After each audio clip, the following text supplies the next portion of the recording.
নমস্কার, কেমন আছেন সবাই? আশা করছি সবাই অনেক ভালো আছেন। এর আগের দিন তো মায়ের থান গেছিলাম। তো আজকে আমাদের এখানে যেদিন মায়ের পুজো হয় তার পরের দিনকে নিয়ম অনুসারে পায়েস করতে হয় আর মাছ আর শাক রাঁধতে হয়। বাড়ি থেকে বেরোবার পূর্বে যেই বাড়ি থেকে বেরোক সে যেন ওই পায়েস মুখে দিয়ে তবেই বেরোতে পারে। তাই আজকে একটু কাজের তাড়াও আছে, কেননা সকাল সকাল তো পায়েসটা রান্না করতে হবে। আর সেই জন্য আমি বাকি যে কাজগুলো ছিল সেগুলো একটু চটপট করেই করে নিচ্ছি। একে তো কালকে যেইগুলো পড়ে যাওয়া হয়েছিল সেগুলোও আছে, তার উপর আরও কিছু ছিল। তো সবগুলো আমি তাড়াতাড়ি করে আগেই জামা কাপড়গুলো সাবান কাচা করে নিলাম। আর এদিকে আকাশের দিকটা দেখুন না, যেন মনে হচ্ছে রোদ একেবারে ফুঁড়ে বেরিয়ে আসছে। এই সবে 6:30 মতো বাজে, এখনই একবারে রোদে ঝলমল করছে। ভাগ্যিস কালকে এত রোদ্দুর ছিল না, না হলে খুব কষ্ট হতো। ওই সাইকেলে নিয়ে অতটা যাওয়া বেশ কষ্ট হতো। চলুন চাটা খেয়ে নিই। চাটা খেয়ে নিয়ে তারপরে একেবারে রান্নাঘরের দিকে যাব।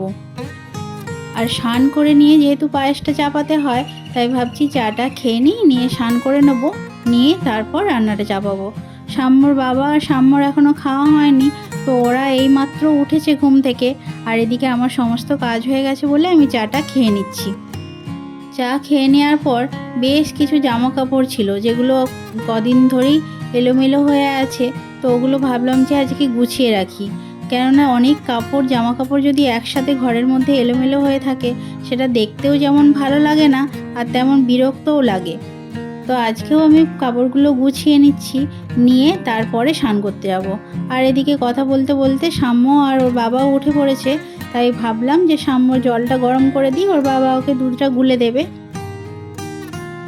সকালের দিকটা সাম্যর বাবাই সাম্যকে সামলে নেয়, আমাকে আর খুব বেশি ওর পিছনে লাগতে হয় না। এই তো ওকে ব্রাশ করিয়ে ওর দুধটা গুলে দেবে, ও খেয়ে নেবে। আর এদিকে তারপর ওকে পড়তে বসিয়ে দেবে। সেই জন্য আমার সকালে ওর পেছনে খুব একটা কাজ থাকে না, তো আমি বাকি কাজগুলো করে নিচ্ছি। আর যা বললাম যে স্নান করতে যাওয়ার আগে কিছু কাজ আছে সেগুলো করে নেব। তো জামা কাপড় তো পাট হয়ে গেছে, এবার কিছু ওই গ্যাঁদাল পাতা তুলে নেব ঝোল খাওয়ার জন্য। আপনারা কে কে গ্যাঁদাল পাতার ঝোল খান? আমাকে কিন্তু বেশ লাগে। সাম্যর বাবা আবার খেতে চায় না, বলে যে আমাকে একটা কেমন একটা গন্ধ লাগে। কিন্তু আমি আর মা ভালোই খাই, সেই জন্য আমাদের ঘরে প্রায় এইটা হয়। আর সব সময় তো গাছটা হয়ও না, তো এবারে হয়েছে, দেখলাম বেশ ভালোই হয়েছে। তাই গ্যাঁদাল পাতার ঝোল কিন্তু আমাদের এখন প্রায় দিনই হচ্ছে।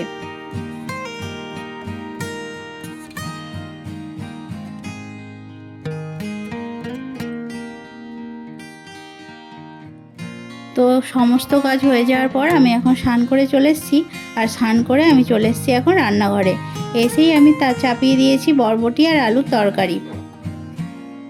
একদিকে করে দিচ্ছি তরকারিগুলো, আর অপর দিকে বসিয়েছি পায়েসের জলটি।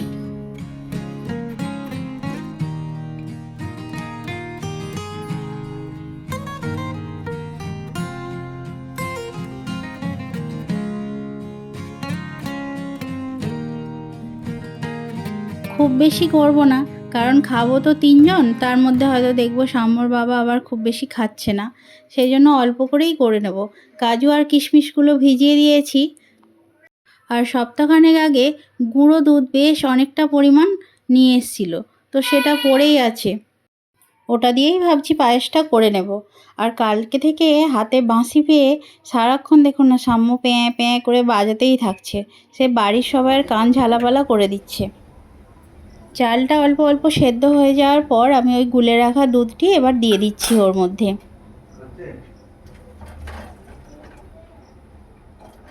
এটা ফুটতে থাক, আর এদিকে আমি বাকি কাজগুলো করে নিই। ভাগ্যিস আজকে সাম্যর বাবা বললো যে একটু দেরি করে অফিসে বেরোবে, নাহলে হয়তো তাড়াহুড়ো করে আগে পায়েসটাই করতে হতো। তো যাই হোক, আমার তরকারিগুলো মোটামুটি সব কমপ্লিট হয়ে গেছে। আর তারপর আমি পায়েসটা চাপিয়েছি, কেননা ওই যে বললাম তাড়া নেই, কিন্তু খুব বেশি দেরিও হয়নি। এখন ঘড়িতে ওই 8টা মতো বাজে, তার মধ্যেই মোটামুটি আমার সব কমপ্লিট হয়ে গেছে। পায়েসটা প্রায় হয়েই এসছে। তো এবার আমি ভিজিয়ে রাখা কাজু আর কিশমিশটা দিয়ে দেব, তার সাথে দিয়ে দেব পরিমাণ মতো মিষ্টি। মিষ্টি আমি এমনিতে খুব কম খাই, কিন্তু পায়েসের মধ্যে যদি মিষ্টি না হয় তাহলে কিন্তু খুব একটা ভালো লাগে না, সেই জন্য পায়েসে একটু বেশি করেই চিনি দিয়েছি।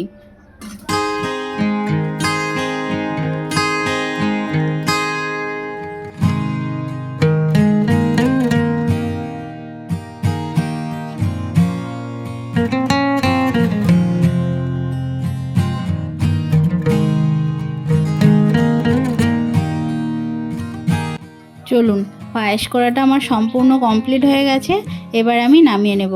আর নামিয়ে নেওয়ার পরে এই যেটা প্রথম কাজ, সেটা হলো কলা পাতার মধ্যে করে একটু পায়েস নিয়ে জলের মধ্যে দিয়ে আসতে হবে। সেটা পুকুরে হোক আর নদীতে হোক। আগে পুকুরেই দিয়ে আসতাম, কিন্তু এখন আর পুকুরে যাওয়ার যে রাস্তাটা সেটা না বন্ধ হয়ে গেছে। আসলে এখন তো আর পুকুর ব্যবহারই করা হয় না, তাই না? তাই একবার দুবার যে যাওয়া হতো সেটা দেখলাম সেই রাস্তাটা গাছ টাছ পড়ে বন্ধ হয়ে আছে। সেই জন্য ভাবছি আজকে নদীঘাটের মধ্যেই দিয়ে চলে আসবো। আমাদের এইখানে সামনেই নদীঘাট। চলুন, আমি এবার ওইটা দিয়ে আসি। আর এদিকে সাম্যকে দেখলাম ওর সমস্ত কিছু হয়ে গেছে পড়াশোনা, তো এখন বসেছে একটুখানি কার্টুন দেখতে টিভিতে। এক মন দিয়ে ভূতের কার্টুন দেখছে।